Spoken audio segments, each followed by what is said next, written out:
9 10 11 12 1 2 3 4 5 6 7 8 9 10 11 12 1 2 3 4 5 6 7 8 9 10 11 12 1 2 3 4 5 6 7 8 9 10 11 12 1 2 3 4 5 6 7 8 9 10 11 12 1 2 3 4 5 6 7 8 9 10 11 12 1 2 3 4 5 6 7 8 9 10 11 12 1 2 3 4 5 6 7 8 9 10 11 12 1 2 3 4 5 6 7 8 9 10 11 12 हो गए महाराज। बैठो।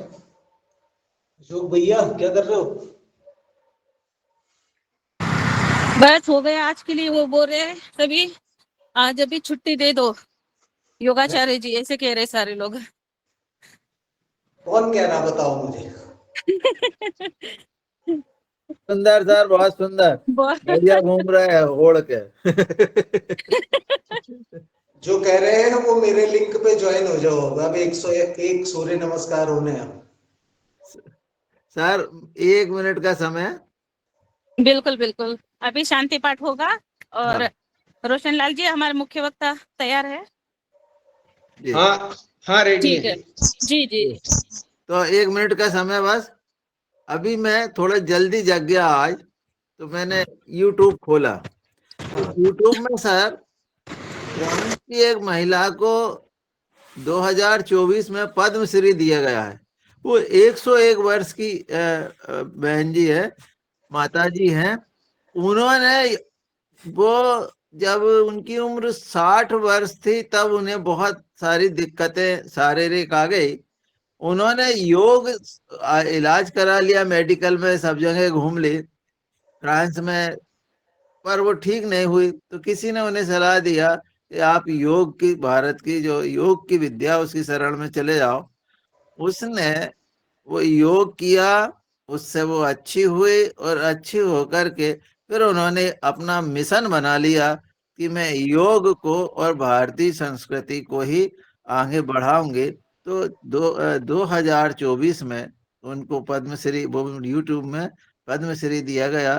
पहली बार वो भारत आई, परंतु इतनी भावुक हो गई वो कि कह नहीं सकती। तो ये एक थोड़ी सी बात थी योग के संबंध में। जी योग।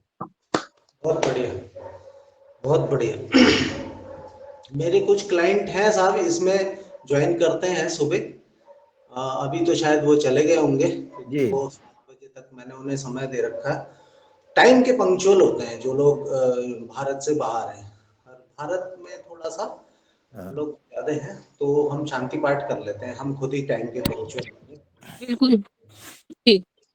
ओम देव शांति, अंतरिक्षम शांति, पृथ्वी शांतिरापः शांतिरौषधयः शांति, वनस्पतयः शांति, विश्वे देव शांति, ब्रह्म शांति, सर्वं शांति।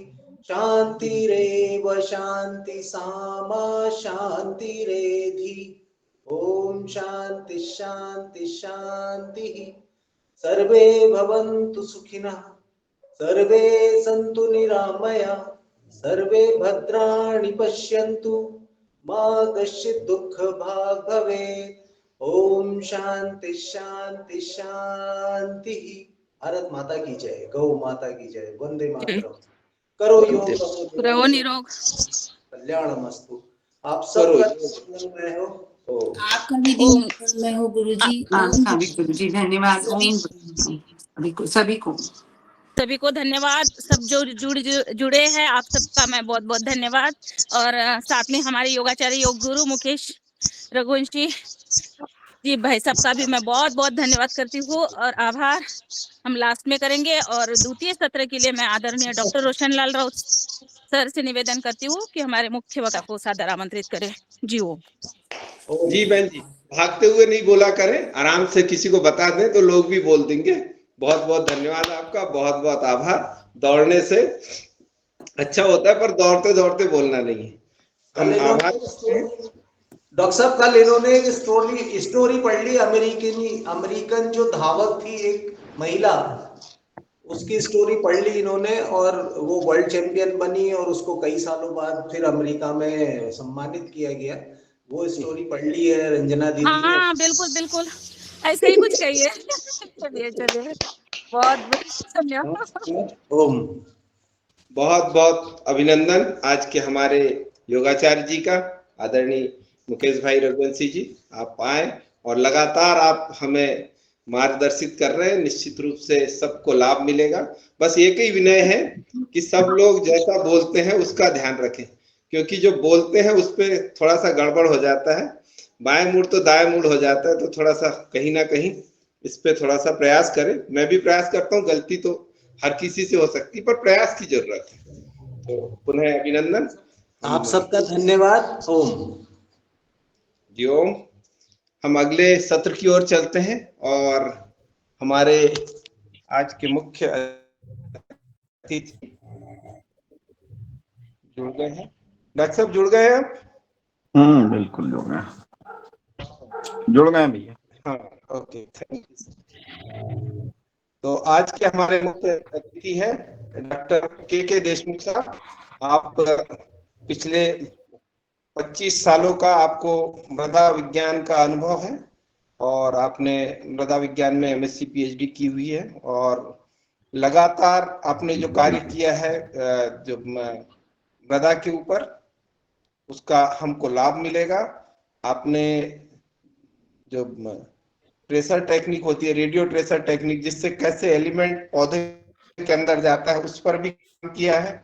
आपने ऑर्गेनिक खेती पर भी काम किया है। अलग अलग विषयों में सॉइल टेस्टिंग और मृदा के जितने भी आयाम हैं उन सब पर आपका बहुत लंबा अनुभव है और निश्चित रूप से आज हमारा योगाहार परिवार इन सब जानकारियों से रूबरू होगा। तो मैं आमंत्रित करता हूं हमारे मुख्य अतिथि आदरणीय डॉक्टर के देशमुख साहब को। आप आए और के देशमुख अपनी बात रखें।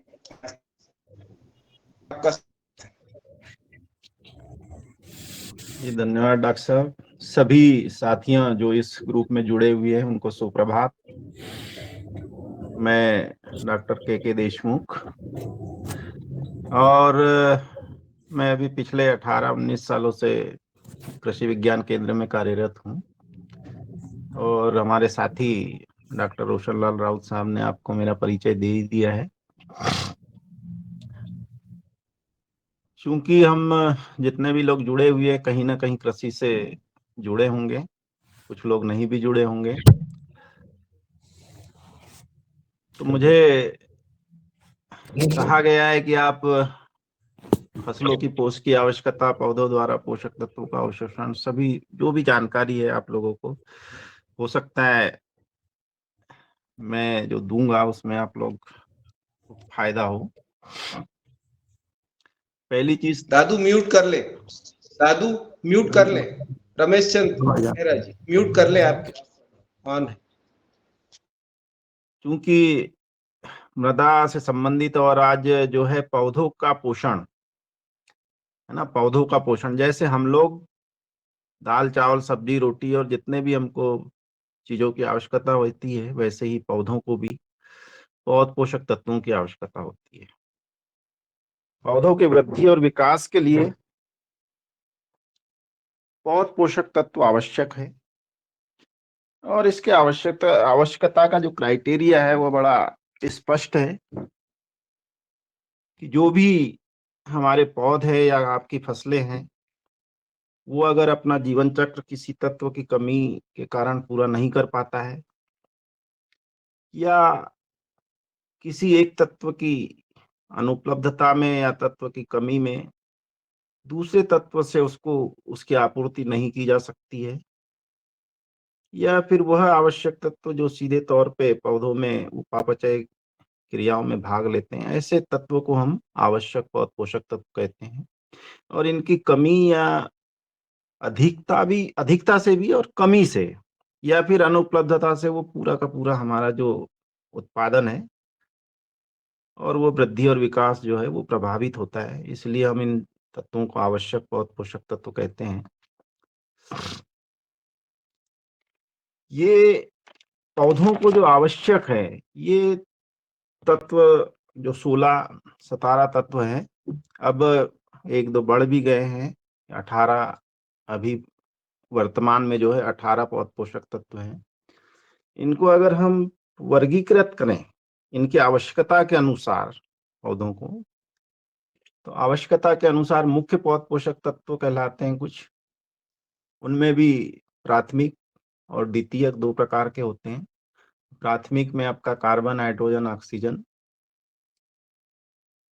नाइट्रोजन और फास्फोरस, पोटास, ये प्राइमरी मुख्य पोषक तत्वों के अंतर्गत प्राथमिक पोषक तत्व कहलाते हैं, क्योंकि इनकी मात्रा ज्यादा मात्रा में पौधों को आवश्यकता होती है।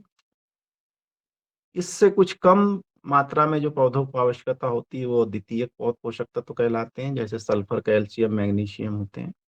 उसके बाद सूक्ष्म पौध पोषक तत्व, नाम से ही आप समझ जाएंगे कि सूक्ष्म मात्रा में, यानी बहुत कम मात्रा में पौधों को इनकी आवश्यकता होती है, इसीलिए हम इनको सूक्ष्म पौध पोषक तत्व कहते हैं। जिनमें आपका मैग्नीज है, आयरन है, मॉलिब्डेनम है, कॉपर है, बोरान है, जिंक है, क्लोरीन है। ये ऐसे पौध पोषक तत्व हैं जिनकी सूक्ष्म मात्रा में आवश्यकता होती है, लेकिन ये आवश्यक है। अगर इनकी कमी होती है तो निश्चित तौर पे पौधे जो है अपने उसके कमी के लक्षण को प्रदर्शित करते हैं, और इसका सीधा प्रभाव जो है पौधों के वृद्धि विकास पे पड़ेगा और सीधे उत्पादन पे पड़ता है।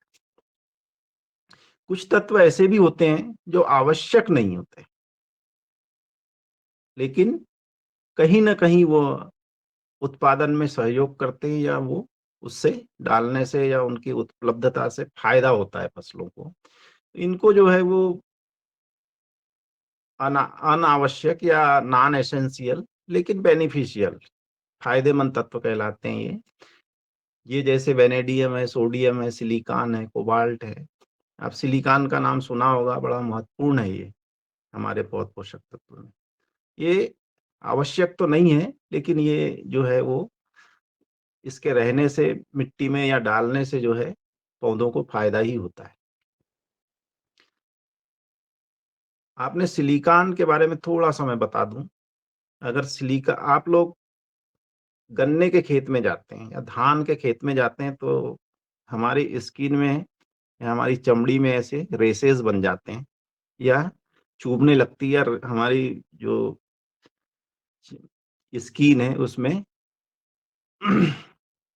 छिल जाती कहीं ये आप, या लाल हो जाएगी, देखेंगे आप तो उसमें मेनली जो है वो सिलिकॉन कंटेंट के ही कारण ये होता है, हमारे जो स्किन है वो कट जाती है कहीं उसको। तो इस सिलिकॉन का सीधा महत्व यह है कि आपके कीट और बीमारियों के नियंत्रण में इसका बड़ा महत्वपूर्ण योगदान है।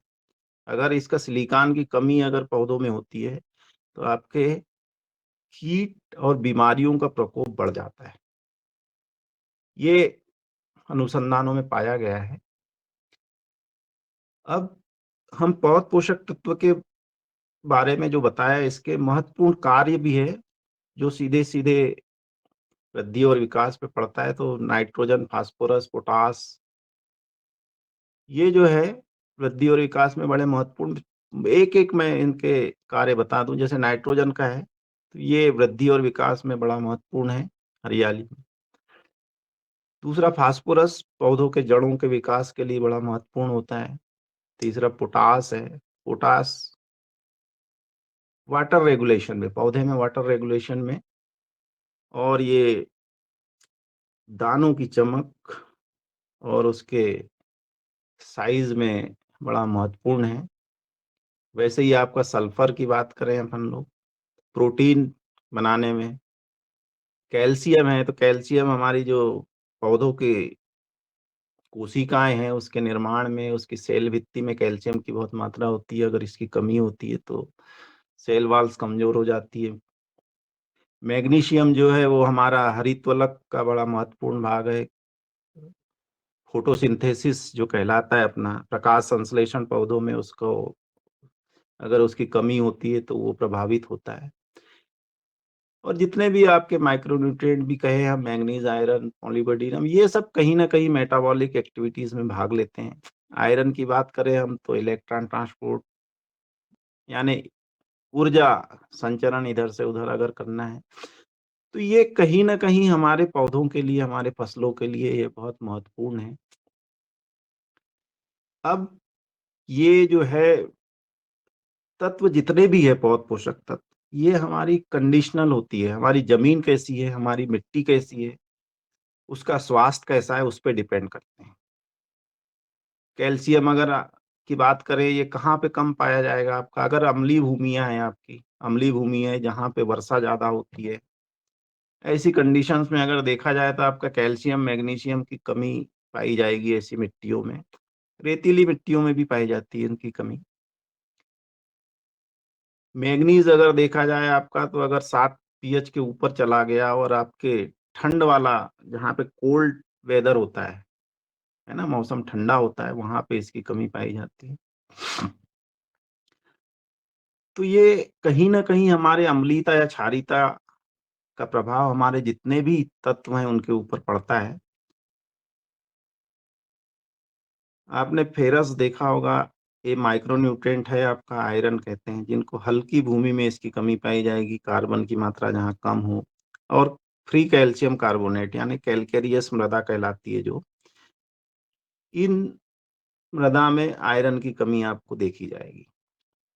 तो इस तरीके से अगर हम देखें तो हमारे मिट्टी का जो स्वास्थ्य है, पीएच जो है, वो बड़ा महत्वपूर्ण है। और मिट्टी के 3 गुण होते हैं, भौतिक गुण, रासायनिक गुण और जैविक गुण। इनका भी बड़ा महत्वपूर्ण योगदान रहता है हमारे तत्वों के ऊपर, इसकी उपलब्धता के ऊपर, और हम जो उर्वरक डालते हैं तत्वों के लिए उनकी कार्य क्षमता के ऊपर। ये चीजें हम डाल भी देते हैं, आपूर्ति भी करते हैं, लेकिन कई बार ऐसा होता है कि आपको इनके कमी के लक्षण भी हमारे फसलों पे दिखाई देते हैं। इसको पहचानना बड़ा मुश्किल होता है कि हम इनको कैसे पहचाने। कभी कभी बीमारियों के लक्षण और आपके पौध पोषक तत्वों के कमी के लक्षण भी लगभग लगभग समान दिखाई देते हैं, और इसको पहचानना बड़ा मुश्किल हो जाता है। तो मैं कुछ टिप्स दूंगा आप लोगों को, जिनसे हम बड़े आसानी से इनके कमी के लक्षणों को हम पहचान सकते हैं। पहला है पुरानी पत्तियों पे अगर किसी तत्व की कमी है तो 3-4 प्रकार से हमारे कमी के लक्षण दिखाई देते हैं पौधों के ऊपर। एक तो पुरानी पत्तियों पे, दूसरा नई पत्तियों पे। कुछ तत्व ऐसे हैं जिनका पुरानी और नई पत्तियां दोनों के ऊपर कमी के लक्षण दिखाई देंगे, और कुछ तत्व ऐसे हैं जिनको सबसे ऊपरी वाला पौधे का भाग होता है, टर्मिनल वर्ट कहते हैं, जिसको नई कोपलें कहते हैं हिंदी में, वहां पे इनके कमी के लक्षण आपको दिखाई दें। तो पुरानी पत्तियों पे कौन कौन से तत्व के कमी के लक्षण दिखाई देते हैं? इसमें है nitrogen, phosphorus, potash, magnesium, molybdenum. इनके कमी के लक्षण अगर आते हैं तो ये सीधे पुरानी पत्तियों पे सबसे पहले दिखाई देंगे, पहचाने जा सकते हैं। नई पत्तियों में सल्फर, फेरस, मैग्नीज, कॉपर, ये ऐसे तत्व हैं जिनके कमी के लक्षण नई पत्तियों पे आते हैं। कुछ पुरानी और नई पत्तियों में जिंक है जिसके कमी के लक्षण दिखाई देंगे, पत्तियों पे धब्बे दिखाई देंगे और वो धीरे धीरे सूखने लगती है। कैल्शियम बोरान की बात करें हम तो ये टर्मिनल वर्ड जो होता है, नई जो कोपलें होती है वो सूखने लगती हैं, मुरझाने लगती हैं और गलने। अब आप देखेंगे कि पुरानी पत्तियों पे कैसे आप जो नाइट्रोजन, फास्फोरस, पोटास, मैग्नीशियम और मोलिब्डेनम की हमने कमी के लक्षण बताए थे जो पुरानी पत्तियों पे आते हैं, अब ये अलग अलग होते हैं। एक तो कुछ में आपके पत्तियों में स्पॉट बनेंगे और वो गलने लगती है, धब्बे बनते हैं, और किसी किसी में धब्बे नहीं बनते हैं, कोई वो डेड स्पॉट नहीं आता है। ऐसे में पोटेशियम और मोलिब्डेनम की बात करें तो इसमें पत्तियों में धब्बे बनेंगे और वो सूखने लगते हैं, धब्बे में सूखते हैं। इसमें पोटेशियम देखेंगे आप तो पत्तियों के ऊपरी सिरे से किनारे से झुलसना चालू होता है और कत्थई प्रकार की पत्तियां दिखेगी आपको। इसका मतलब है कि पोटेशियम की कमी होती है। मोलिब्डेनम में स्पॉट बनेंगे बीच बीच में पत्तियों में और वो पीलापन आके सूखने लगते हैं मोलिब्डेनम। वैसे ही आपके नाइट्रोजन की कमी जो है पुरानी पत्तियों में, सबसे निचली पत्तियों में पीलापन आएगा। इसमें स्पॉट नहीं बनते, डेड स्पॉट नहीं बनते। सबसे निचली पत्तियां धीरे धीरे पीली होगी और वो सूखने लगती है। फास्फोरस की कमी में देखेंगे आप तो एकदम पौधा एकदम डार्क हो जाएगा, बहुत ज्यादा हरा, और उसके बाद जामुनी या कत्थई प्रकार की पत्तियां होने लगती, कलर चेंज होने लगती, उसकी जो वृद्धि है वो पूरी रुक जाती है। मैग्नीशियम की कमी, मैग्नीशियम आपका प्रकाश संश्लेषण में बड़ा महत्वपूर्ण माइक्रोन्यूट्रिएंट है, सूक्ष्म बहुत पोषक तत्व है। इसमें आपके धब्बों में पीलापन आता है मैग्नीशियम की कमी में। इनमें भी अगर आप देखा जाए तो दो प्रकार से आप इनको पहचान सकते हैं। एक होता है सिराएं, पत्तियों की सिराएं आप लोग जानते हैं, रेशे जो बनते हैं, वो सिराएं जो है वो एक में हरी होगी और एक में पीली होगी। तो सिराएं हरी है और दो सिराओं के बीच से जो है उनका हरितवलक खत्म हो जाता है, पीला हो जाती है पत्तियां, पूरी पत्ती पीली हो जाएगी आपकी और उसकी जो सिराएं हैं वो हरी रहेगी। इसका मतलब है कि मैग्नीशियम की कमी है। और पूरी की पूरी पत्तियां जो है येलो हो जाए, वेन्स भी हो जाती है और यानी सिराएं भी हो जाती है और पूरी पत्ती जो है उनके बीच का भाग भी पूरा पीला हो रहा है, इसका मतलब है कि वो नाइट्रोजन की कमी। अब नई पत्तियों की अगर बात करें हम लोग, उसमें कैसे हम तत्वों को, कमी को हम पहचाने। जैसे हमने नाइट्रोजन की बताया कि पुरानी पत्तियों पे आती है, वैसे ही आपका सल्फर नई पत्तियों में, दोनों में लगभग लगभग समान इसके कमी के लक्षण प्रदर्शित होते हैं। लेकिन सल्फर जो है उसके कमी के लक्षण जो है नई पत्तियों पे आएंगे आप। आयरन की कमी, मैंगनीज और कॉपर, ये सब नई पत्तियों वाले हैं। तो सिराएं हरी रहेगी और सिराओं के बीच का भाग पीला हो जाएगा, इसमें आयरन की कमी। लेकिन इसमें देखेंगे पीले के साथ साथ थोड़ा सा वाइटिस भी आता है, यानी सफेदी भी लिए हुए पीलापन रहता है और सिराएं जो है हरी रहेगी आपकी और बीच में जो हरितोलक है वो सब धीरे धीरे, ये क्लोरोसिस कहलाता है। वैसे ही सिराएं पीली हो जाती है, उसमें सल्फर और कॉपर, इसमें सिराएं पीली हो जाएगी और पूरा पत्ता पीला हो जाता है। तो ये मैंने छोटी छोटी चीजें जो हैं आपको बताया पहचानने के लिए कि इस तरीके से हम बहुत पोषक तत्वों की कमी के लक्षण को हम खेतों में पहचान सकते हैं, पौधों में पहचान सकते हैं और फिर आवश्यकता अनुसार जो भी अनुशंसाएं होती है उसका हम उन तत्वों का उपयोग करें।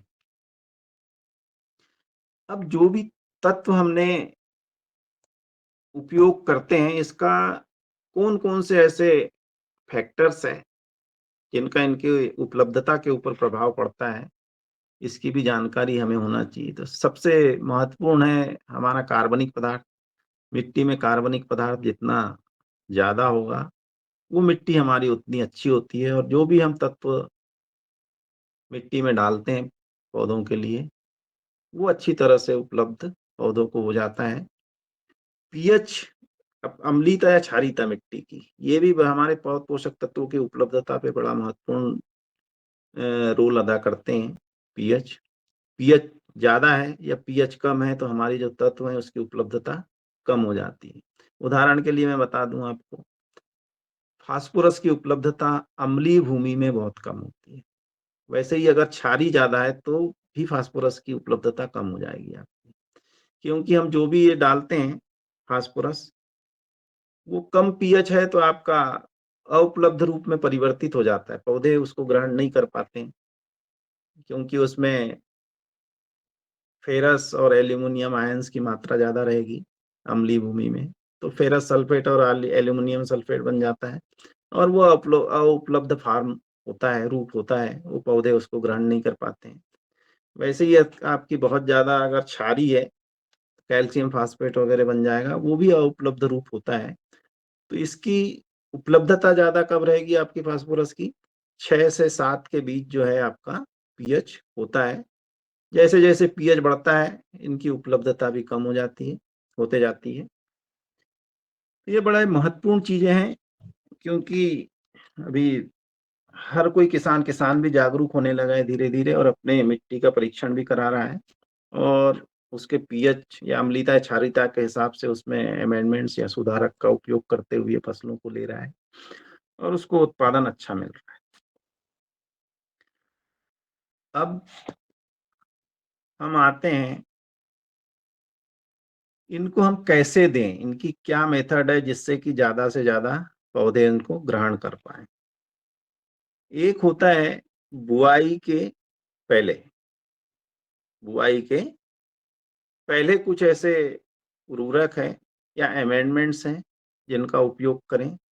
ये जनरली ऐसे उर्वरक है या आपका अमेंडमेंट्स है जो धीरे धीरे मिट्टी में जाने के बाद इनकी तत्वों की उपलब्धता बढ़ती है। ये 6-7 दिन या 15 दिन, 7 से लेके 15 दिन पहले, बुआई के पहले हम मिट्टी में मिला देते हैं ऐसे, जैसे राक फास्फेट हो गया, बेसिक स्लेग हो गया। ये इनमें जो तत्व रहते हैं उपलब्ध फॉर्म में नहीं रहते, जैसे राक फास्फेट, फास्फोरस होता है इसमें ज्यादा। तो ये 15 दिन पहले करीब करीब इसको मिला दिया जाता है, तो ये उपलब्ध रूप में परिवर्तित हो जाते हैं धीरे से जमीन में जाने के बाद, और ये पौधों को इनमें तत्व उपलब्ध होते हैं। वैसे बुआई के समय इनका उपयोग किया जाता है उर्वरकों का, जिसे एट द टाइम आप सोइंग कहते हैं। उसके बाद ये जब है, जैसे आपका फास्फोरस है या जितने माइक्रोन्यूट्रिएंट है और पोटाश की कुछ मात्रा है, ये आपका बुआई के समय यानी आधार रूप में ही देना होता है। कुछ बुआई के बाद भी देते हैं, जो जनरली जो है जिनकी लीचिंग लॉसेस या निछालन ज्यादा होता है, उनको हम स्प्लिट डोज बुआई के बाद जो खड़ी फसल में उपयोग करते हैं, जिसको टॉप ड्रेसिंग कहते हैं। तो इसको हम बाद में जो देते हैं, इससे इसकी उपयोग क्षमता बढ़ जाती है खड़ी फसल में।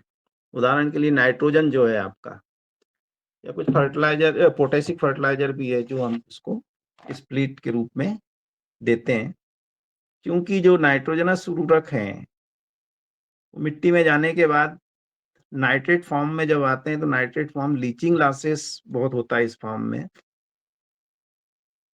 इसलिए इसको हम स्प्लिट के रूप में, स्प्लिट यानी बार बार 2-3 बार में देते हैं, है ना, जिससे इसकी उर्वरक उपयोग क्षमता बढ़ जाती है।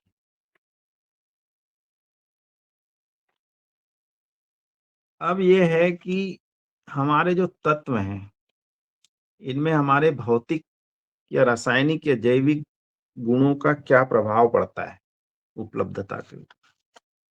आपने देखा होगा हमारे जमीन में जितनी कार्बनिक पदार्थ की मात्रा बढ़ते जाती है, हमारी भौतिक दशाएं जो है मिट्टी की वो अच्छी होते जाती है। कुछ लोग बोलते हैं कि हमारी मिट्टी कड़ी हो गई है।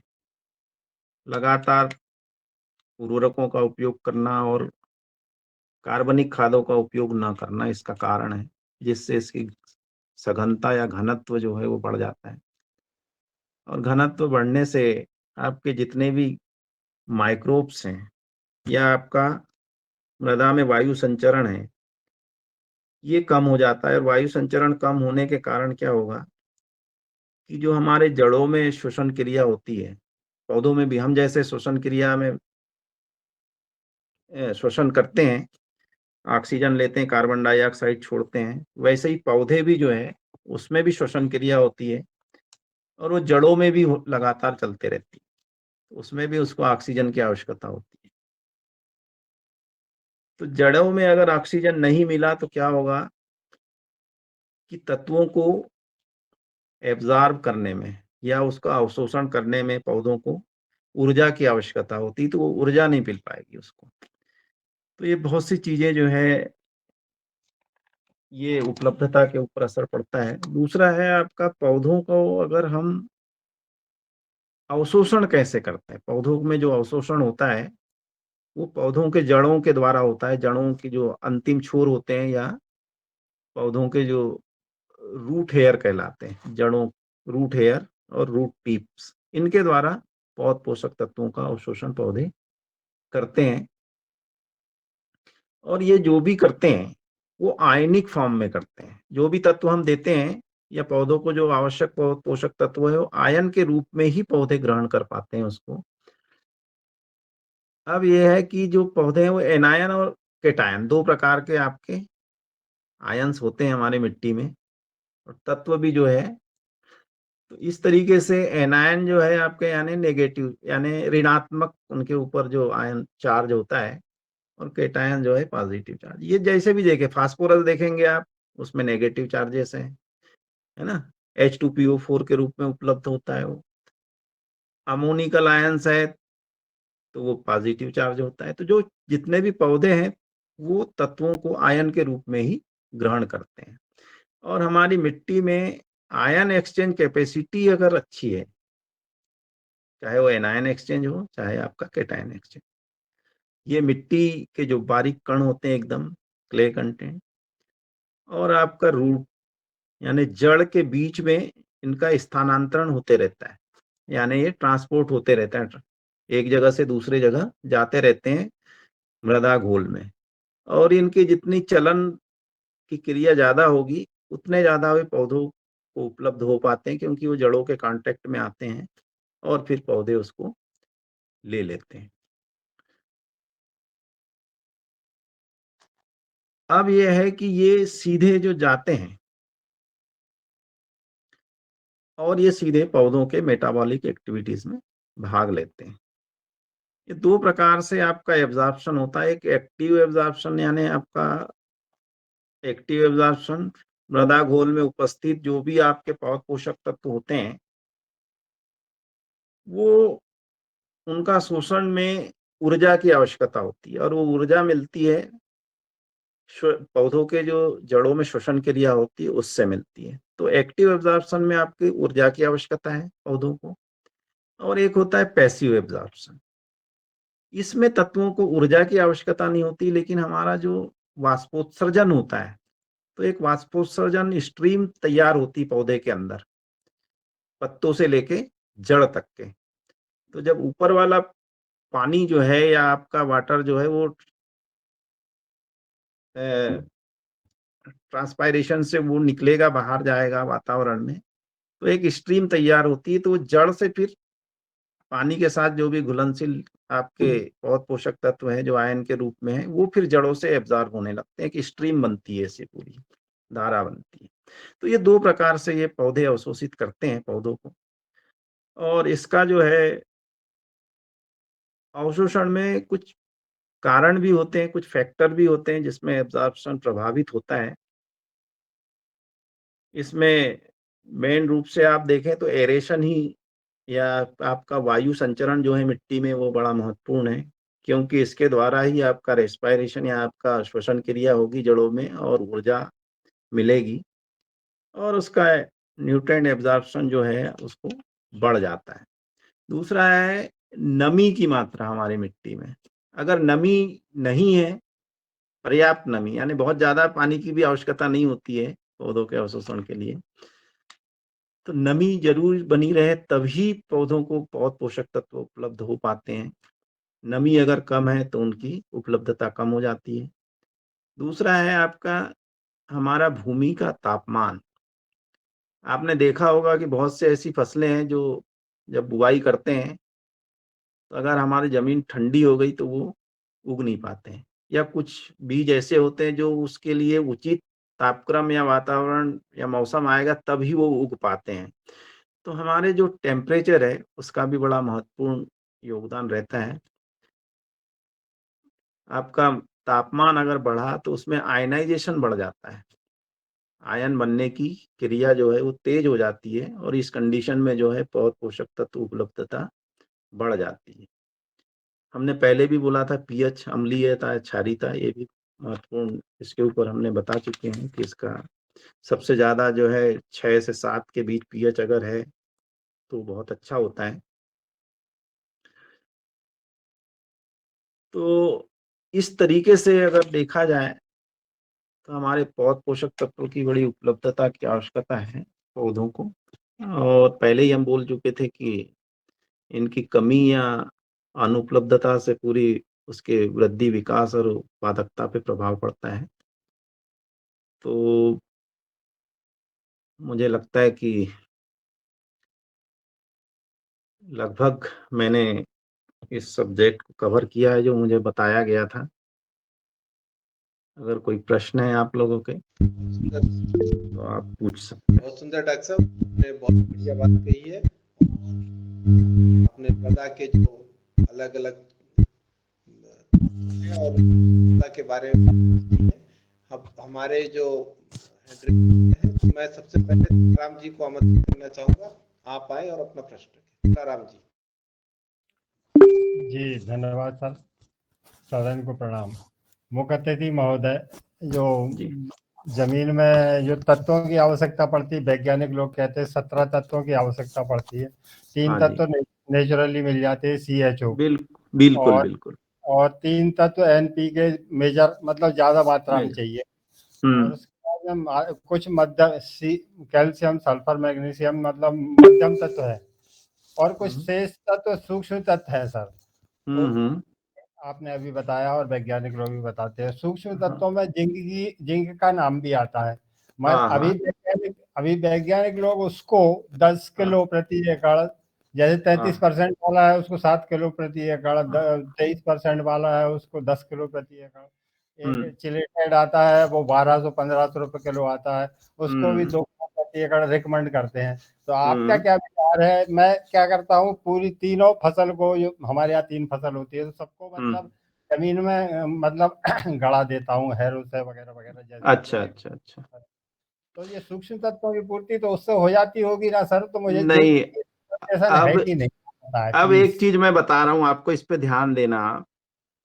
जिंक जो है ये माइक्रोन्यूट्रिएंट है ना, सूक्ष्म पौध पोषक तत्व। आपने जो बताया एक होता है 21% वाला, वो हेप्टाइड्रेट है ना, 21%, वो 10 किलो प्रति एकड़ उसकी अनुशंसा है। और दूसरा 33% वाला है, वो मोनोहाइड्रेट है ना, उसमें 33% होता है। तो उसके 7 किलो सही बताया आपने। वो 5 किलो भी बहुत सारी कंपनियां उसका रिकमेंड करती है ना। जी। अब ये है कि हम लगातार इसको अगर उपयोग कर रहे हैं, ठीक है, और लगातार करने से आपको, अगर मिट्टी का परीक्षण आप नहीं कर रहे हैं सूक्ष्म पौध पोषक तत्वों के लिए, तो इसकी अगर मात्रा बढ़ गई, आपकी कंसंट्रेशन हमारे जमीन में अगर ज्यादा हो गया लगातार डालने से, तो आपका फास्फोरस की उपलब्धता पे प्रभाव पड़ेगा, वो फिर पौधों को उपलब्ध नहीं हो पाएगा, या हो सकता है दोनों ना हो, है ना। तो ये एंटागोनिस्टिक रिलेशनशिप, यानी एक को डाले तो दूसरे को भी पकड़ के रख सकता है अगर ज्यादा मात्रा हुई तो, है ना। तो इसलिए हमको इसको, अगर मिट्टी की जांच करा ली है और उसमें अगर कमी पाई गई है आपकी, यानी 0.5 ppm से कम है आपके मिट्टी में, आप कहाँ से बोल रहे हैं उस पर डिपेंड करेगा वो, क्योंकि हर मिट्टी की जो क्राइटेरिया अलग अलग है। सर होशंगाबाद, हाँ, होशंगाबाद कोई दिक्कत नहीं। मध्य प्रदेश के लिए जो है 0.5 ppm से कम अगर है आपका जिंक, तो फिर आपको हर फसल में डालने की आवश्यकता है, और फिर आप 2-3 साल में आप फिर से उसको टेस्ट कराएं, फिर देखें, है ना। तो 0.5 से अगर 1 के बीच आ गया है आपका, तो फिर वो 3 फसलों में एक बार देना है उसको, है ना। नहीं, मेरी क्वेरीज ये थी सर, मेरी जिज्ञासा कि तो माइक्रो न्यूट्रिएंट में रखा है और 10 किलो रिकमेंड करते हैं, ये तो ग्राम में देखिए, रखना चाहिए। नहीं नहीं लोग नहीं सब नहीं, नहीं बता रहा हूं मैं आपको। जी, माइक्रो न्यूट्रिएंट में है, आपने जिंक डाला, है ना, 10 किलो में कितना गया? 33% में तो समझ लीजिए अब 3 किलो लगभग चला गया है ना, किसमें? 33% वाले में, परसेंट वाले में। है ना। 21% वाले में 2 किलो 10 ग्राम ऐसा कुछ चला गया। हाँ 2। ये जो है इसकी रिकमेंडेशन जो है, और ये 1 एकड़ के लिए 2 ही किलो जिंक चाहिए, जी, है ना। 1 एकड़ में पूरे जमीन के लिए 2 किलो जिंक चाहिए। 2 किलो जिंक के लिए आपको 10 किलो 21% वाला 10 किलो लगेगा, और वो आपके साथ। तो ये सूक्ष्म में ही आएगा, क्योंकि इसकी मात्रा हमने बताया थे जमीन में कितनी होना चाहिए, 0.5 ppm, है ना। जी, और मेजर मुख्य पौध पोषक तत्व की मात्रा कितनी होनी चाहिए? किलो में होना चाहिए 250 किलो, है ना। मुख्य नाइट्रोजन की अगर बात करें तो 250 किलो, तो ये मुख्य हो गया। और ये पीपीएम में 0.5 ppm है, तो इसलिए इसको माइक्रोन्यूट्रिएंट पे है। हम अगर रिकमेंड 10 किलो करते हैं, इसलिए मैंने पूछा आपसे तो कि 10 किलो 1 एकड़ में अपन मेजर न्यूट्रिएंट्स कितना करते हैं, मुख्य पौध पोषक तत्व? जैसे नाइट्रोजन के लिए यूरिया कितनी करेंगे आपने? 1 एकड़ में अपन 3-4 बोरी डालते हैं ना। 2 बोरी डाला, जैसे हमने 46 हाँ, मिल गया। 46 मिल गया, ठीक है। 40 किलो तो मिलता नहीं सर, उसका बताते वैज्ञानिक लोग ही बताते, आप ही लोग, की उसका 20% हाँ, समझ ले 4-5-9 किलो मिलता। नहीं, उसकी इफिशियंसी अलग अलग जमीन में अलग अलग है। अगर आपकी भारी मिट्टी है तो थोड़ा सा ज्यादा इफिशियंसी है उसकी, और हल्की मिट्टी है तो उसकी इफिशियंसी और कम हो जाती है। लीचिंग लॉसेस होते हैं, लिछालन होता है उसका। जैसे आप यूरिया डाला आपने, तो यूरिया में नाइट्रोजन जो है वो एमाइड फॉर्म में होता है ना। वो जमीन में जाने के बाद क्रिया करेगा, फिर वो अमोनिकल फॉर्म में आता है, फिर नाइट्रेट फॉर्म में आता है। तो नाइट्रेट क्या है, वो उसकी चलायमान है, वो वाला आयन पानी के साथ बह जाता है। वो या तो जड़ों के नीचे चला जाएगा या पानी के साथ बह जाता है वो, इसलिए उसकी वाष्पीकरण भी होता है। इफिशियंसी कम होती है। वाष्पीकरण भी होता है ना, वाष्पीकरण एक अमोनिकल फॉर्म में भी होता है, नाइट्रोजन के फॉर्म में भी होता है एक उसका। दूसरी बात और सर, थोड़ा सा अन्यथा नहीं ले प्लीज। नहीं नहीं नहीं। हाँ, ये फास्फोरस के बारे में बताते हैं कि 28 से 30 दिन बाद उपलब्ध होता है पौधों को। इसका बॉन्ड नहीं टूटता है, ऊपर जो सल्फ्यूरिक एसिड का बॉन्डिंग किया जाता है, वो बॉन्ड टूटने में मतलब 28 से 30 दिन लगता है। तो नहीं फिर नहीं, उसका पौधा क्या लेता जी? मैं बता रहा हूँ आपको इसका। आप जो फास्फेटिक उर्वरक कौन सा डालते हैं? डीएपी डालते सर, डीएपी डालते हैं ना, di ammonium 18 di ammonium phosphate जी, okay di sir. Ammonium phosphate डालते हैं अपन, डीएपी डालते हैं या सुपर फास्फेट जो भी डालते हैं, है ना। तो इनमें डीएपी में जो है वाटर सॉल्युबल रहेगा आपका फास्फोरस, जी है ना। जी, सुपर फास्फेट डालते हैं तो उसमें 16% फास्फोरस रहता है P2O5, उसमें से 8% वाटर सॉल्युबल रहता है और 8% सिट्रेट सॉल्युबल रहता है ना। जी जी, आप देखेंगे बोरी के ऊपर, तो जैसे ही आपने फास्फोरस डाला तो पानी से क्रिया करके वो वाला भाग जो है वो उपलब्ध होने लगता है पौधों को, और 8%। सिट्रेट्स, हाँ 8% वाला भाग मिलने लगेगा आपको। और उसके बाद जो सिट्रेट सॉल्युबल 8% जो है वो बाद में मिलता है। ये पूरे ऐसा जीवन भर मिलता पौधे के? नहीं नहीं, पूरे जीवन भर नहीं मिलेगा उसका, वो रहता तो है लेकिन बहुत कम मिलेगा। फिर अब वो कंडीशन के ऊपर है, इसलिए तो हम लोग जो फास्फोरस डालते हैं ना, तो वो 100 किलो डाला आपने फास्फोरस, उसमें से ज्यादा 18 किलो पौधों को उपलब्ध होगा। बाकी बाकी का जो है अउपलब्ध रूप में परिवर्तित हो जाता है और जमीन में पड़ा रहता है। तो सर दूसरी साल हमने पीएच भी डाल दिया, तो वो 70% मिल जाएगा? पीएस नहीं 100% नहीं मिलता, बहुत उसको वो घुलनशील बनाता है और उपलब्ध रूप में परिवर्तित करता है, लेकिन पूरा नहीं करता, वो कुछ भाग करता है उसका। अगर आपका 3-4% भी बढ़ गई उसका उपलब्धता, जितना जमा है आपके जमीन में, और उसका 2% 3% भी अगर मिल गया तो बहुत है उसके लिए, पीएसबी के द्वारा हर वो साल उपलब्ध इसलिए कराता है।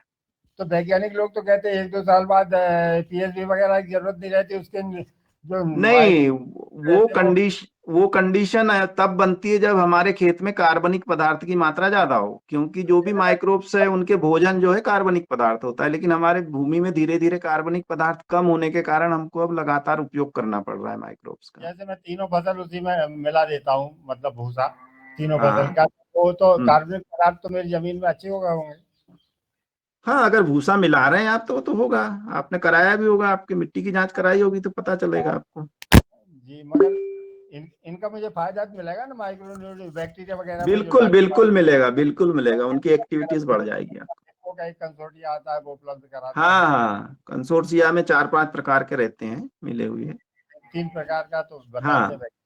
नहीं कुछ ज्यादा भी रहते हैं, अलग अलग रहते हैं वो, उसमें लिखा रहेगा कौन कौन से माइक्रोब्स है उसके अंदर। थैंक यू, धन्यवाद।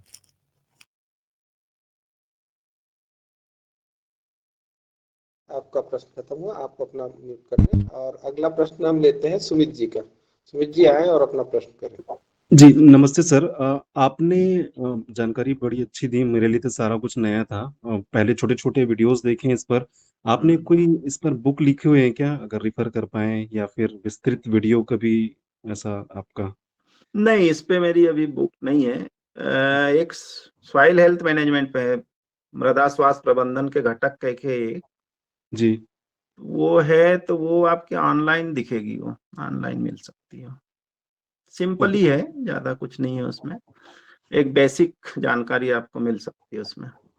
आप शायद अभी जब बोल रहे थे तो आपने नोट्स रिफर किया क्या, आपका बनाया हुआ, या? नहीं नहीं नहीं ओके ओके, ठीक, मुझे लगा आपने कुछ बुक्स लिखे हैं इस पर।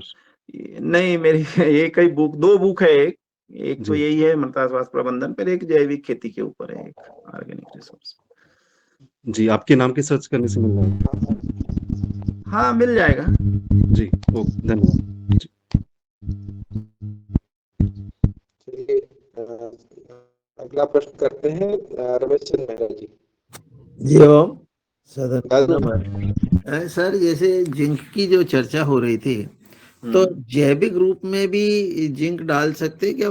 आजकल जैविक का भी बहुत बताया जा रहा है कि भाई जैविक के द्वारा आप ये सूक्ष्म तत्वों को उपलब्ध करा सकते हैं। जी ओम। देखिए, जैविक का ऐसा है कि जो भी आप डाल रहे हैं इसमें तो सभी तत्व है जैविक वाले में।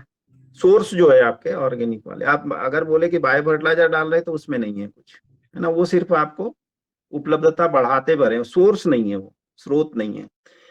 तो जैसे आपका फसल अवशेष की बात कर रहे थे अभी, या गोबर की खाद है, ये जब डालते हैं तो इनमें सारे तत्व आपको उपलब्ध हो जाते हैं। और जैविक अलग अलग प्रकार से अगर दुकानों से कुछ खरीदते हैं तो उसमें हम कुछ नहीं बोल सकते हैं क्या है क्या नहीं है, उसमें कंटेंट लिखा रहेगा आपका। लेकिन अभी भारत सरकार या जो भी है, अब ये जैविक को छोड़ करके प्राकृतिक के ऊपर आ गई है, प्राकृतिक खेती। जी तो प्राकृतिक खेती के कॉन्सेप्ट ये है कि आपको आपके एक तो गौ आधारित है, दूसरा आपको खेत में जो भी रिसोर्सेस है उसी का उपयोग करना है। गौ आधारित में गौमूत्र और गोबर के अलावा जो है, जो आपके पास उपलब्ध चीजें हैं उसी का उपयोग करके, कोई चीज खरीद के, कोई भी केमिकल नहीं डालना है आपको, केमिकल फ्री या बहुत ज्यादा एक्सपेंसिव कोई चीज खरीद के नहीं लानी है ना, महंगी चीज। ये कॉन्सेप्ट है और इसमें माइक्रोब्स का बड़ा योगदान है। बस माइक्रोब्स के लिए ये प्राकृतिक खेती में जैसे आपने जीवामृत है या बीजामृत है, इस तरीके से जो भी डालते हैं आप, 10 परनियर का आपको कीटनाशक के लिए, या नीमास्त्र है या ब्रह्मास्त्र या अग्नियास्त्र, तो ये आपको खुद ही तैयार करना है और लो कास्ट के लिए है, इसको लागत कम करने के लिए और क्वालिटी जो है इम्प्रूव करने के लिए इसका भी बड़ा मिशन मोड में अभियान चला हुआ है भारत सरकार के द्वारा। तो सर, जैसे हम जो स्लैरी बना रहे हैं नवधान्य की, तो क्या ये प्राकृतिक उसमें आएगा कि नहीं आएगा? जैसे नवधान्य की हमने स्लैरी बनाई 9 तरह के अन्न को लेकर के, मान लो छाछ से बना ली, या गोमूत्र से बना ली, या ट्राइकोडर्मा से बना ली, तो ये प्राकृतिक में चलेगी कि नहीं चलेगी? देखिए, अब ट्राइकोडर्मा डाल दिया आपने, वैसे चलेगी। अभी तो दोनों कॉन्सेप्ट है एक साथ, जैविक और प्राकृतिक के। सरकार तो यही चाहती जैसे तैसे करिए आप, तो ये चल सकती, कोई दिक्कत नहीं उसमें। पांच हाँ, जितने अन्य प्रकार के। तो सर, ये प्राकृतिक खेती के संबंध में बहुत चर्चा हो रही है, पर आगे सरकार की योजनाएं क्या है? योजनाएं आप देखा होगा अभी कि आप लोग पूरे भारत सरकार में स्टेट को दे दिया आपका कृषि विभाग के माध्यम से और कृषि विज्ञान के माध्यम से। तो एक मिशन मोड में काम चालू किया है। इसमें एक सीआरपी तैयार किया है, यानी आपके कृषि सखी के रूप में ये लोग सिलेक्ट किए हैं, और ये जिला पंचायत राज के माध्यम से इन्होंने सिलेक्ट किया। उनको ट्रेनिंग देंगे, वो फिर दूसरे जो किसान है रजिस्टर्ड नेचुरल फार्मिंग के पोर्टल पे रजिस्टर्ड कराया है विभाग ने, उनको वो ट्रेनिंग देंगे। फिर क्या है कि कुछ कॉन्सेप्ट ऐसे हैं कि आपका उसको क्या बोलते हैं, बायो रिसोर्स सेंटर भी खोलने का चला हुआ है। बायो रिसोर्स सेंटर में सरकार जो है, जो बायो रिसोर्स सेंटर खोलेगा उसको 1 लाख रुपए शायद उसमें है, उसको डेवलप करने के लिए। तो बायो रिसोर्स सेंटर का मतलब ये है कि एक दुकान समझ लो, जिसमें जीवामृत, बीजामृत, 10 अर्क और अग्नियास, ब्रह्मास्त्र जितने भी है, ये वहां से उपलब्ध होंगे किसान को, क्योंकि हर किसान इसको बनाता नहीं है ना। तो एक दुकान टाइप का एक लोकल एरिया में, तो वो आपका बीआरसी बायो रिसोर्स सेंटर जो है वो खोलने के लिए सरकार ने प्रोत्साहन के रूप में 1 लाख रुपए का दिया हुआ, और वो कृषि विभाग के माध्यम से वो सिलेक्ट करते हैं वो लोग, और उसको दिया हुआ है। वो टारगेट है हर जिले में अलग अलग कितने देना है उन लोगों को। और ये हो गया। दूसरा सीआरपी हो गया, सीआरपी या कृषि सखी हो गया। तो इनको जो है कृषि विज्ञान केंद्र या आपका कृषि महाविद्यालय या विश्वविद्यालय के माध्यम से या कोई भी आईसीआर इंस्टीट्यूट के माध्यम से इनको ट्रेन किया जाता है प्राकृतिक खेती में। और ये फिर कृषि सखी जो है उस एरिया में जाकर के फिर दूसरे जो किसान है उनको प्रोत्साहित करती है। और एक कृषि सखियों को भी प्रोत्साहन राशि शायद देते हैं, 4000 रुपये या ऐसा कुछ है पर मंथ का, इन लोगों को भी देते हैं। तो ये अभी चला हुआ है ना। जी जी जी जी सर, ये अब अगले प्रश्न के लिए मैं राकेश गौर जी को आमंत्रित करता हूँ, आप आए प्रश्न करें। जी ओम जी, नमन सदन में सभी को। सर मैं ये जानना चाह रहा था कि जैसे फास्फोरस का आप बोलते हैं, तो फास्फोरस जमीन में जाने के बाद में कुछ पड़ा रहता है, कुछ उपयोग में होता है। दूसरी बात ये कि हम कार्बन का सोचते हैं कि उसके साथ में कार्बन बनाने के लिए जो अपना प्रोम खाद है, तो वो प्रोम का उपयोग करें, तो उपयोग करने में एक दिक्कत हमें ये समझ में आती है कि साथ में अगर हम मान लो प्रोम चलाते हैं तो वो दोनों आपस में मिल नहीं पाते हैं, क्या मतलब वो काम नहीं कर पाते हैं, गीला हो जाता है मतलब डीएपी उसमें। तो क्या वो तो वो क्या उसका क्या कारण है? अगर ऐसा हम चाहें कि इस माध्यम से डीएपी के माध्यम से अपने केबिन में इसको बढ़ाएं, तो वो हो नहीं पाता, तो उसका कुछ अलग व्यवस्था है क्या उसकी? नहीं, उसको आप मिला के डालते हैं क्या फर्टिलाइजर के साथ? हाँ कोशिश की बार वो नहीं हो पाता, पर सब बुआई के समय वो नहीं मिल पाता है। तो प्रोम को नहीं मिला के डाल रहे हैं, तो ऐसा हो रहा है। हाँ प्रोम को अगर मिलाते हैं तो फिर वो धीरे धीरे करके गीला होने लगता है, तो क्या मतलब कोई हानिकारक? नहीं, हानिकारक तो नहीं है, ऐसा कुछ नहीं है उसमें। लेकिन ये है कि आपको या तो अलग अलग कर लें उसको। प्रोम जब जाएगा तो वो भी क्या है, आपका जमीन में जो है वो उपलब्धता ही बढ़ाता है, तत्वों की उपलब्धता जड़ों को प्रोवाइड कराने के लिए जो है वो प्रोम तो यही काम करता है आपका, है ना। अगर ऐसी कंडीशंस आती है तो आप उसका अलग अलग उपयोग कर लें, प्रोम को अलग से डाल दे किसी चीज में मिला करके, गोबर खाद या कोई भी है, वो कोई नुकसान वाली बात नहीं है उसमें ज्यादा। हमें ये जानना चाह रहे थे, जैसे आप बता रहा था ना सर कभी पोटास क्या बोलते हैं, जिंक अगर ज्यादा हो जाए तो उसको खत्म करता है अपना फास्फोरस को। हाँ फास्फोरस उपलब्धता कम हो जाती है उससे। हाँ तो ऐसा कुछ तो नहीं होता सर? क्योंकि इनमें जो अपन जब मिलाते हैं बुआई के लिए, तो वो पसीज ना बोलना ना, पसीज के गीला होकर वो देखिए, वो आपका क्लाइमेटिक कंडीशंस कैसी हाइग्रोस्कोपिक हो सकता है, वो जो वातावरण की नमी है उसको एब्जॉर्ब कर लेता होगा, है ना। प्रोम भी सूखा है, और आपका डीएपी में बोल रहे थे क्या आप, काय में डालते हैं? हाँ डीएपी के साथ में अगर मिला के बुआई करना चाहते हैं अपन तो। हाँ तो डीएपी वैसे भी डीएपी भी हाइग्रोस्कोपिक है ना। तो अब वो कब डालते हैं, रबी में भी वही कंडीशन बनती है, खरीफ में भी वही कंडीशन बनती है क्या? सर अभी देखा था हमने उसको डाल के, हम चाह रहे थे कि प्रोम भी अपने खेत में डीएपी को कम करके प्रोम के साथ में बुआई करना चाह रहे थे हम। कि नहीं इसको बढ़ाएं खेत में। उसको तो देखिए वो हो आप नहीं पाया। कब होता है, ये कंडीशन कब बनती है ना। अब अभी ठंडी में बुआई की थी गेहूं, तो गेहूं की बुआई में दिक्कत आई सर वो। अच्छा अभी आई थी, हाँ तो फिर हाँ वो गेहूं तो में फिर तो आपकी वो सीड में भी दिक्कत आएगी, इसलिए उसको फिर अलग अलग उपयोग करें इस कंडीशन में, है ना। जमीन में जी जाना चाहिए प्रोम, कोई दिक्कत नहीं है। और दूसरा है फास्फोरस, जो है फास्फोरस कोशिश करें कि आपको बेसल डोज दें, यानी आधार रूप में बुआई के समय, है ना। और जितने भी फर्टिलाइजर कोशिश करें कि बीज जहां गिरता है उससे 5 सेंटीमीटर नीचे जाए। एक साथ मिला देते हैं बीज के साथ बहुत सारे फर्टिलाइजर को, तो वो उसकी इफिशियंसी कम हो जाती है फर्टिलाइजर की भी, और सीड जर्मिनेशन भी इफेक्ट करता है इससे, है ना। जी जी तो कोशिश करें कि वो फर्टिकम सीड्रिल 2 भाग वाली जो आती है सीड्रिल, एक में खाद और एक में बीज वाली, उसका उपयोग करते हैं तो ज्यादा बेनिफिशियल, और इफिशियंसी भी फर्टिलाइजर की बढ़ जाती है उसमें। धन्यवाद डॉक्टर साहब। के लिए नारायण को आमंत्रित करता हूँ कि वो आए और अपना प्रश्न रखें। जी ओम। डॉक्टर साहब नमस्कार। मेरा ये प्रश्न था डॉक्टर साहब, प्राकृतिक खेती में गोबर गैस की सैलरी ये अधिक मात्रा में डलने से गेहूं की फसल पीली पड़ गई है, तो इसका क्या कारण, इसको कैसे सुधारा जा सकता है उसको? देखिए प्राकृतिक खेती और जैविक खेती दोनों में बड़ा अंतर है।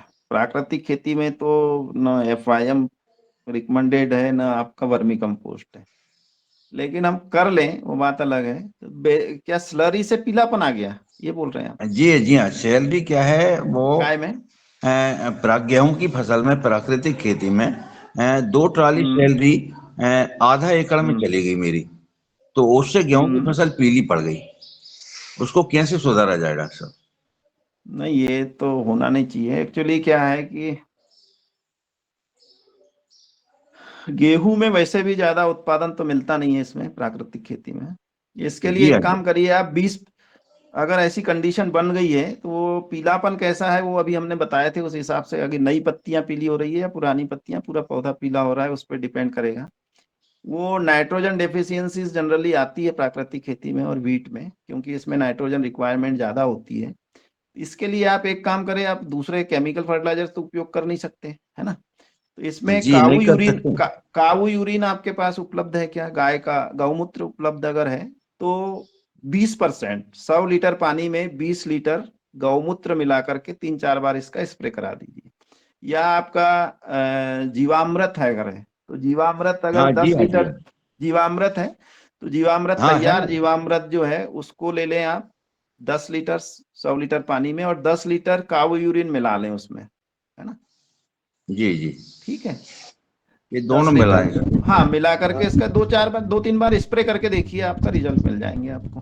ठीक है जी हाँ। ये दूसरा प्रश्न ये था डॉक्टर साहब कि मैंने प्याज की रोप डाली थी, 100 ग्राम प्याज की रोप डाली है, उसकी पूरी नोकें हैं जो लाल पड़ रही ऊपर, प्याज की नोकें, उसमें मैंने सभी डाल दिया, उसमें कार्बन भी डाल दिया, बोरान भी डाला, उसमें जिंक भी डाली थोड़ी थोड़ी, मगर वो सुधर नहीं पा रही मेरी प्याज की रोप। प्याज की रोप ऊपर कत्थई जी हाँ, प्रकार का है, कत्थई हाँ है। जी हाँ, कत्थई प्रकार का, जी हाँ। टिप दो चीज हो, टिप बर्न, हाँ हमारे हार्टिकल्चरिस्ट हैं हमारे राउत साहब, वो थोड़ा सा इस पे ऊपर बता दें। इसमें देखिए, अगर आपके पास कोई फंजीसाइड वाला अगर आप इसका वो बनाते हैं, अगर प्राकृतिक में कर रहे हैं तो इसमें जो हम इसका बनाते हैं अपना मठे वाला, मठे के साथ कापर के साथ वो करके, और उसको अगर बनाए हैं तो उसका स्प्रे कर सकते हैं। और नहीं तो नहीं कर रहे हैं तो आप इसके ऊपर फंजीसाइड आवाज गड़बड़ा रही है आपकी। आवाज नहीं आ रही डॉक्टर साहब, राउत जी आवाज थोड़ी गड़बड़ा रही है आपकी, नेटवर्क इशू है। हाँ आप सही है, चलो।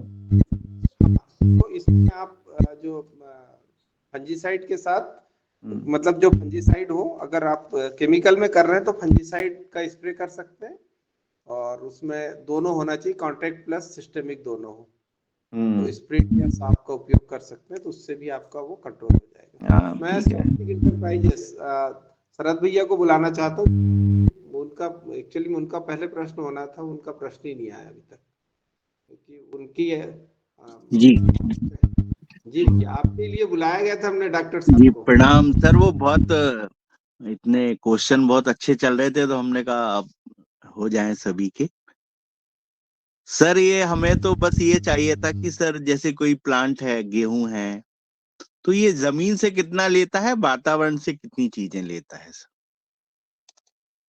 देखिए, कार्बन, हाइड्रोजन, ऑक्सीजन पानी जी और वायु से लेता है। बाकी जितने भी है वो आपके जमीन से लेता है।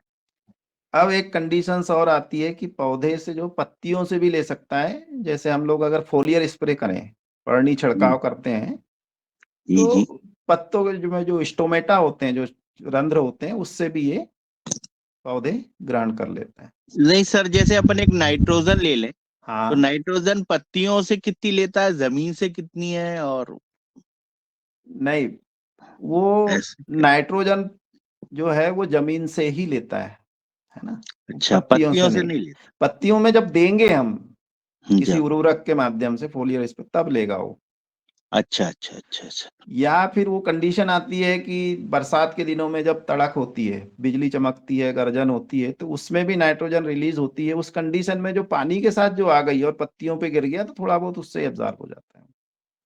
जी जी जी। तो सर इनका ये कितनी कहना था, मतलब उसकी मात्रा कितनी रहती है पर प्लांट? मान लो जैसे आपका 1000 दानों का वजन 43 ग्राम होता है, तो वो 1000 दाना कितनी नाइट्रोजन लेता होगा सर?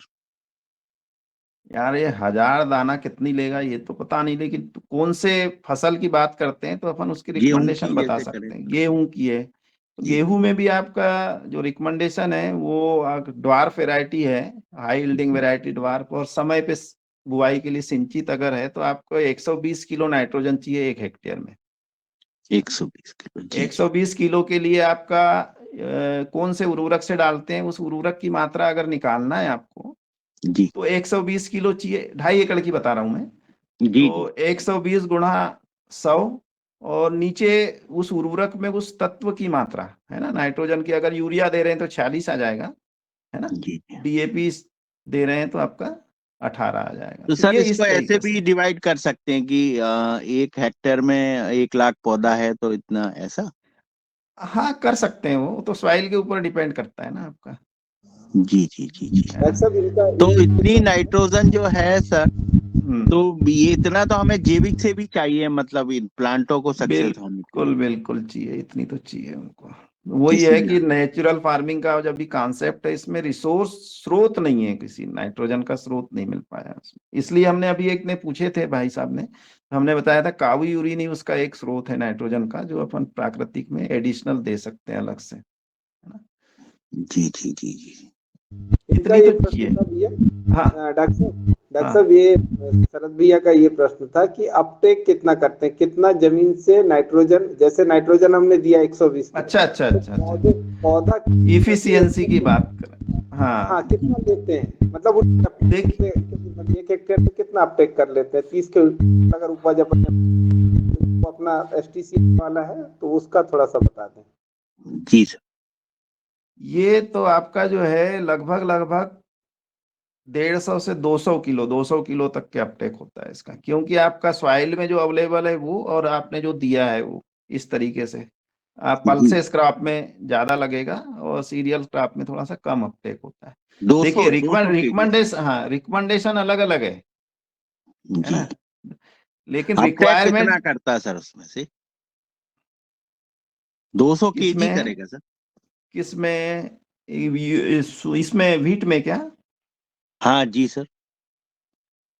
वीट में आपका टोटल कितना उत्पादन हुआ है ना, वो टन के हिसाब से उसको, या उसमें क्या रहता है आपका, गेहूं में आपका 4-5% प्रोटीन के हिसाब से देखना पड़ेगा, उसको कैलकुलेट करना पड़ेगा, और एक्स्ट्रा में देखना पड़ेगा आपको। तो टोटल उत्पादन कितना हुआ आपका एक्स्ट्रा, और उसका उस हिसाब से अपटेक निकलता है उसका, है ना, परसेंट कंटेंट के हिसाब से। तो वो अपना ऐसा ओरली बताना बड़ा मुश्किल रहता है, बिना एनालिसिस के वो नहीं हो पाता है। नहीं, नॉर्मली सर जैसे 20 कुंटल अभी गेहूं अपना निकलता है एक नॉर्मल, हम्म, और अपना जो है लगभग 2 ट्राली यानी 20 कुंटल ही अपना भूसा भी निकलता है सर। अच्छा, तो इसमें कितना हमारा एवरेज आएगा? ये अभी मेरे को तो 1 हेक्टेयर में उसका अगर आइडिया माने है। तो सर गेहूं 50 कुंटल और भूसा भी 50 कुंटल।